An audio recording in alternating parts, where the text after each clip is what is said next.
مش قد المسؤولية ولا قد كلامه حتى، هربان من الدنيا دي على أقربها محطة.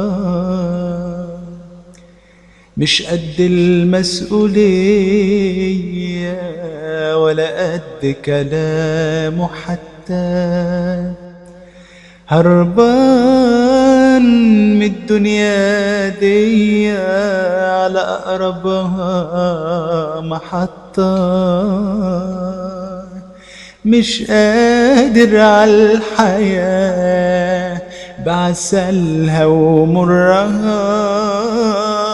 متعود على الغياب والأزمة في عزها، محسوب على الإنسانية، إنسان من غير كلام، مكتوب في المهنة خالية واسمه فلان الفلان.